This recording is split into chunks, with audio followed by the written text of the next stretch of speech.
Yeah, welcome back to another episode of the Format Podcast Live. Thanks for tuning in. Whenever you get here, make sure you go ahead and let us know in the chat where you're coming in from, and make sure you hit that like button. Appreciate it. All right, we're gonna go ahead and get started here. So, got a pretty interesting show for you here today. Got, as you can see, got some interesting topics. This is gonna be pretty much all NBA here, and obviously the NBA playoffs started today, so that's gonna be that's gonna be interesting, and that's gonna be the focus of a lot of the sports talk for the next, I guess, 2 months or whatever. But definitely got some interesting topics today, and looking forward to discussing those with you. Make sure if you hopping in, that you let us know where you're coming in from, and make sure you hit that like. Really appreciate it. All right. So the first, matter of fact, before we get started, you know what time it is. Let's make sure we do this and knock out the particulars. Then we'll get started. If you're here on YouTube and you haven't already, please make sure you go ahead, click that like, that subscribe, that notification bell. Make sure you're kept up to date whenever we drop new content on the channel. If you want the audio-only version of the podcast, open up your audio podcast platform, hit the search bar, type in The Format Podcast, and we should come right up. If you're enjoying the content, make sure you give us that like, that 5-star review, and drop a comment. All that stuff helps us rise in the algorithm, helps us find more sports fans, helps more sports fans find us. And finally, make sure you write it down, put it in your phone, set an alarm, do whatever you got to do to remember. Saturday nights at 7 p.m. we are live here on the Format Podcast, and we'll give you the opportunity to call in, talk to us, get at me. I love it. I can't wait. We'll go ahead and we will move to topic number 3. Kyrie Irving snubbed from the United States men's Olympic basketball team. Now, this one was interesting, and before we kind of start looking into why the snub happened, there's something I got to do here. And I got to apologize. That's the first thing I need to do. And it's my opinion. This is something I teach my son, and this is something I believe. If a man is wrong, a man must be accountable, and a man should be able to say, I was wrong, and a man should be able to apologize to whoever it was that he offended if he was wrong. And so I'm going to do that right now, okay? Got new information, got to change it. So I was one of those people that, and if you go way back in this show, maybe a year or two ago, a couple years maybe, when he was still in Brooklyn, I was one of those people that drank the Kool-Aid, and I called Kyrie Irving a cancer. Yes, I did. And I was listening to the reports that Kyrie Irving didn't speak to teammates for this started, I should say, when I heard the reports that Kyrie Irving was in the Cleveland Cavaliers locker room when he was still there, and he didn't speak to teammates for weeks at a time. And I tend to go with what's reported generally because, as a journalist, especially a sports journalist, if you're a beat writer or something like that, those things don't generally get made up, right? Things have to come from inside the building. You have sources, whether they're players, whether they're front office people, what have you. You generally have sources who are feeding you information. And if you are with any sort of reputable organization, then you'll have an editor that generally is going to know who your sources are. You trust that, and that person is going to vet. And also, you're going to do what's called double sourcing, right? You're going to look in all wherever it's possible to try and have two sources to corroborate something. And so I generally tend to go with what's reported because I believe in the journalistic tenets and hope that most of these writers and reporters are upholding this stuff. And maybe they are, maybe they're not, but I tend to give them the benefit of the doubt because why? I went to journalism school, and I know these kind of things, right? And I'm not saying that you had to go to journalism school to know this, but that's the general premise, and that's why I kind of have that outlook, right? So that said, I didn't take into account in this Cleveland Cavaliers situation the nuance that was involved in the Kyrie Irving allegedly not speaking to teammates for weeks at a time in the Cavs locker room. And what was some of that nuance? Okay, I didn't take into account the nuance that was reportedly after finding out that LeBron James had tried to get him traded. Whoa, LeBron James tried to get a teammate traded. Okay, but anyway, this is not about LeBron. Even after Kyrie Irving had saved LeBron in the 2016 finals, I don't care who gets mad. Yes, Kyrie saved him, where he averaged 27 points per game and made one of the biggest clutch shots in finals history to seal the deal. But as usual, LeBron gets all the credit. LeBron brought him back, blah, blah, blah. Was it an incredible series by LeBron? Absolutely. Did he do it by himself? No. But anyway, it's not about LeBron. This is about Kyrie. So then he moves on from Cleveland and he's in Boston. And There's reportedly issues in the locker room there. He's on that thing where he's on the floor in the TD Garden, and he's saying like, if you'll have me back, I'd love to resign here. And then the next thing you know, he's asking to be traded. Or was he traded, or did he leave it a free agent? Regardless, he said he'd love to resign there, so I guess he left as a free agent, and then he ends up going to Brooklyn. So I'm like, well, if you wanted to move on, that's fine, because you have the right as a free agent to do so. But why would you stand in front of that crowd and say, I would love to re-sign here if you'll have me back? And then there were, again, more reports that there was stuff going on in the locker room with Kyrie, etc. So again, as a journalist, somebody who's been trained in this, I tend to lean on the side of that beat reporter and that writer and say, okay, well, you're not just making this up. You had to have gotten this information from somewhere. But again, I'm just telling you what my thought process was at the time. I'm in the process right now of apologizing to Kyrie Irving for saying things that didn't need to be said and not giving him his due. Okay, so now I'm hearing all this stuff from Boston, and I'm thinking, why do there seem to be issues wherever Kyrie Irving goes? That's weird, right? It's, what is that? Common denominator. Not a mathematician, but generally there's this thing called common denominator. And if you're always in the middle of something and things go bad, you're generally the common denominator, right? Okay, cool.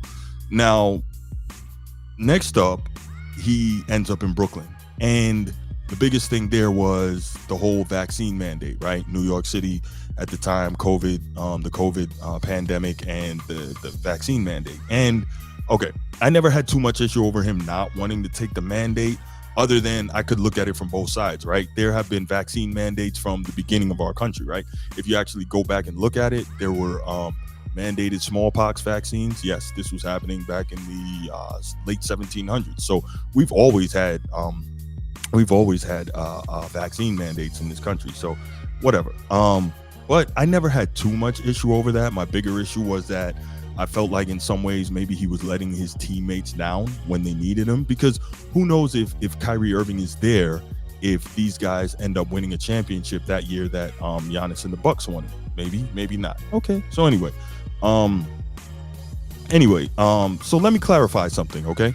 It's widely held that Kyrie Irving, as a Muslim, he's a Muslim, he didn't take the vaccine because of his religion. So let me clarify something with you. I am a Muslim myself, and as such, and I'm someone who did get vaccinated against COVID, and that's another story, whether or not the vax was legit or whatever. I don't know. I got the vax. It is what it is. I'm not going to do revisionist history and go back and complain about it. It's done.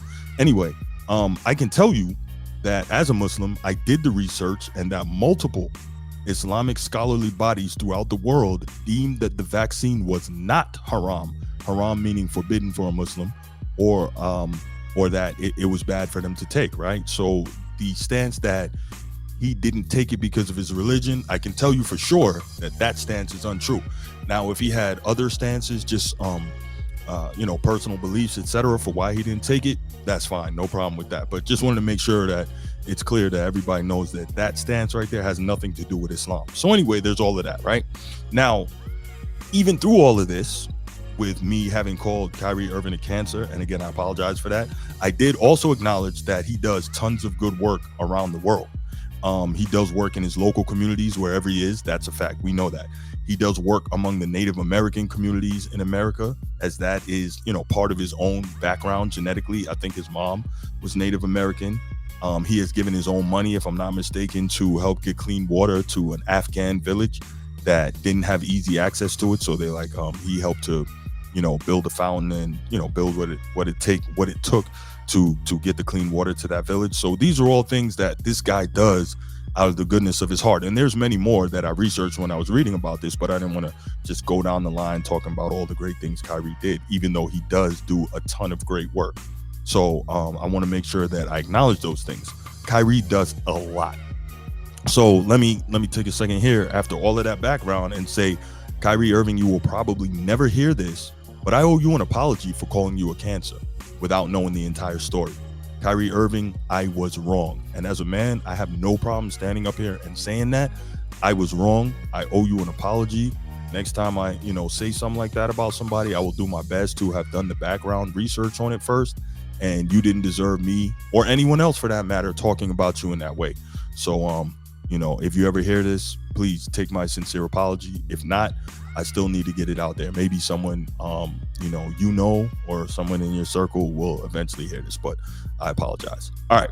So also, before I move on and continue talking about this Kyrie thing, and the Olympic snub, which is where this whole thing was really going, but I wanted to make sure I opened up by, correcting some errors on my part. I want to give a shout and really some appreciation to my main man Mel at Man Down Sports for opening my eyes to a lot of that stuff, because I had beliefs on that, and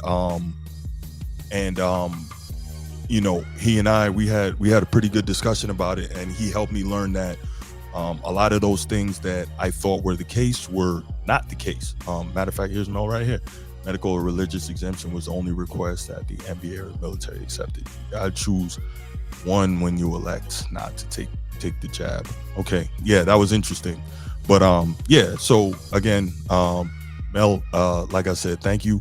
Appreciate you. You definitely helped me to see a lot of that stuff. So appreciate that. But yeah, back to what we were talking about. Where were we? So let's get back to the whole thing about the Olympics, right? So Kyrie Irving did get snubbed, in my estimation, for the Olympic team. I think he should have been on that.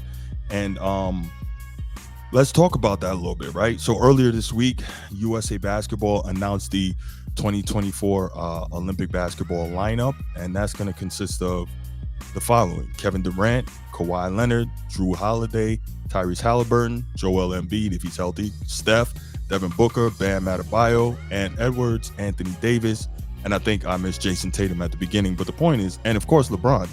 I'm sure LeBron was in there. I must have missed it.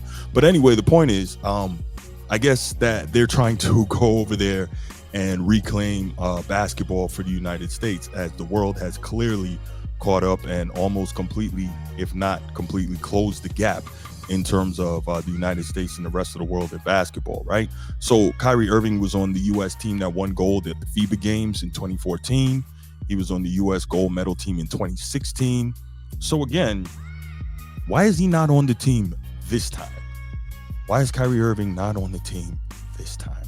So let's go back a little bit, right? So we know that if you don't have all the information on Kyrie, you can be he can be perceived as a quote unquote controversial figure, right?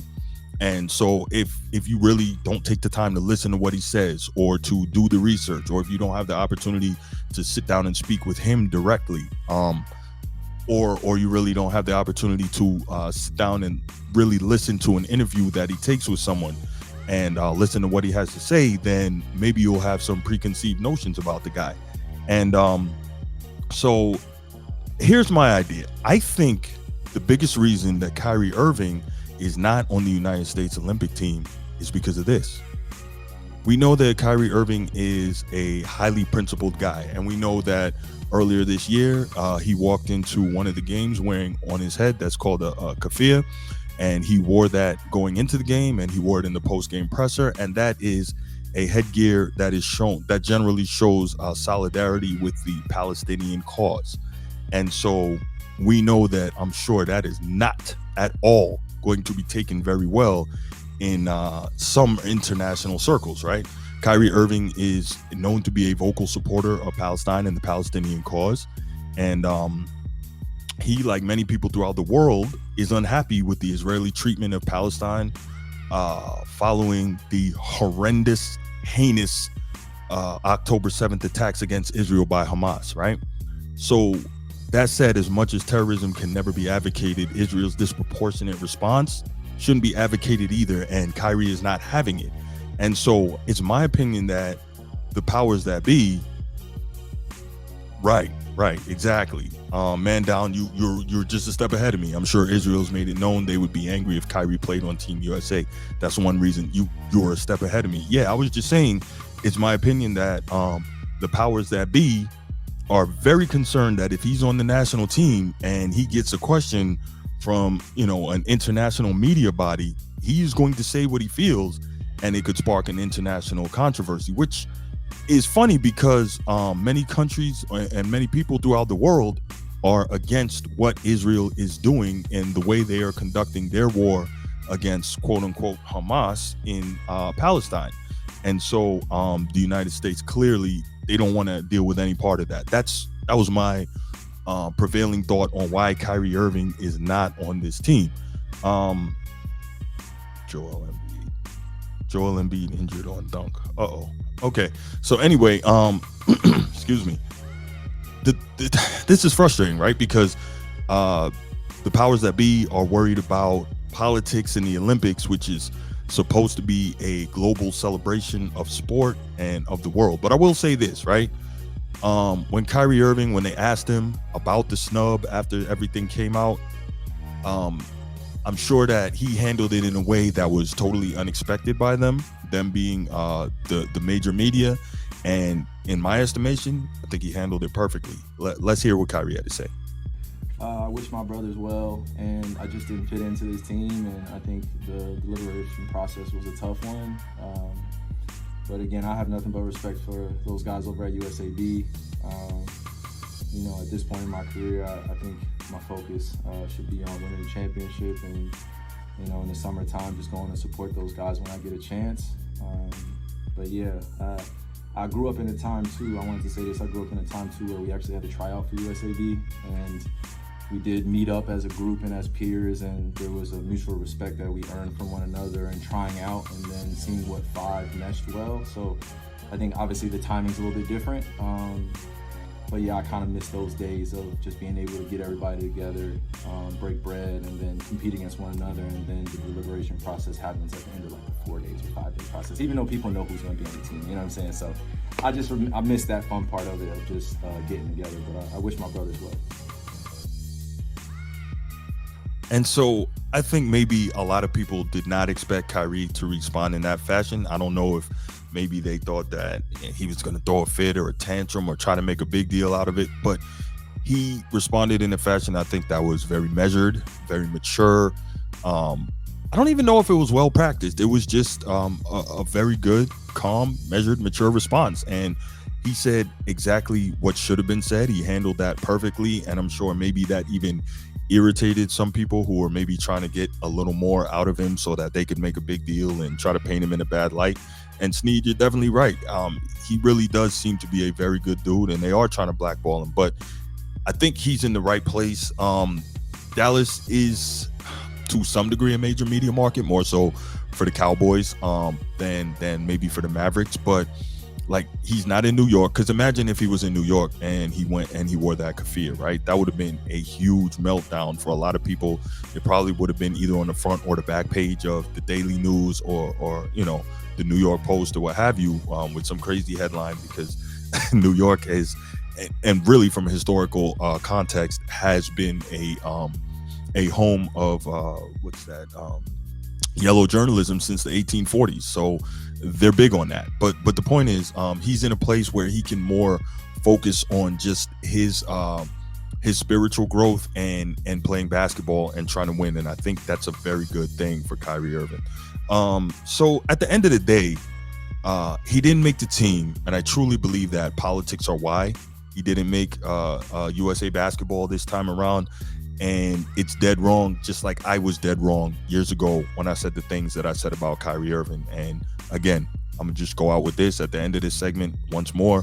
Kyrie Irving, if you hear this, I truly apologize for the things that I said about you. You didn't deserve that. I'm glad I was able to be exposed to some things. And keep doing what you're doing, my brother, and just keep balling, keep trying to be the best player you can be, keep trying to be the best person you can be, and continue to help people. All right, that's definitely that's going to be the end of the Kyrie Irving topic. So what I want to do is I want to go ahead and I'm going to put the number up here. And if anyone has any commentary, I would love to hear your thoughts on Kyrie Irving, why you think he didn't make the Olympic team. Maybe do you think politics was part of it? What do you think about his stance on Palestine and on other things? Go ahead, give us a call, 904-219-8264. 904-219-8264. Go ahead, give us a call. I definitely would love to hear from you on this topic before we get into our last one, before we get out of here, and that's going to be Paul Pierce. And it's some comments he made the other day.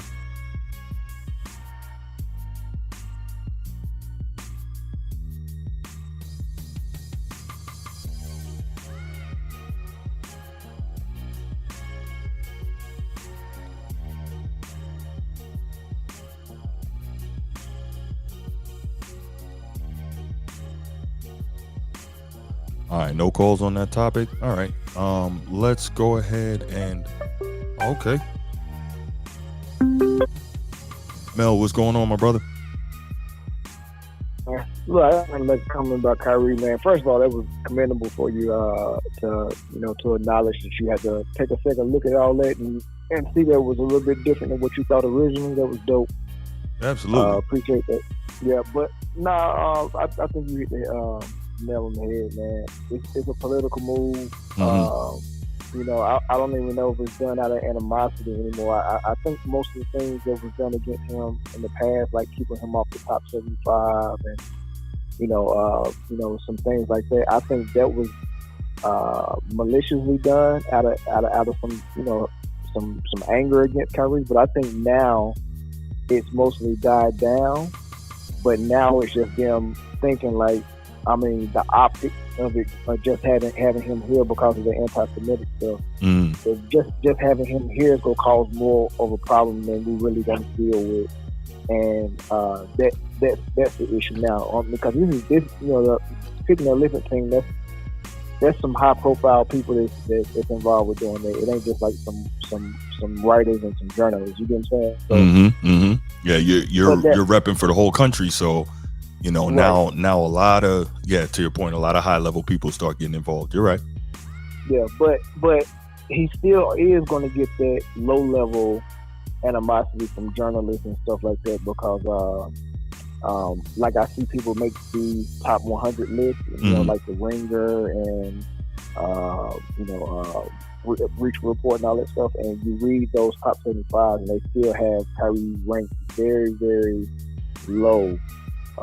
And when they explain why, it always has to do with stuff that don't have anything to do with basketball. Right. You know what I'm saying? So the journalists are still holding a bit of a grudge, but I don't think that's at play with the Olympics. It's just the optics ain't gonna look good on a global scale. Well, I'll say this. My bad, guy. I'll take that coming off there. I'll listen to the rest of it.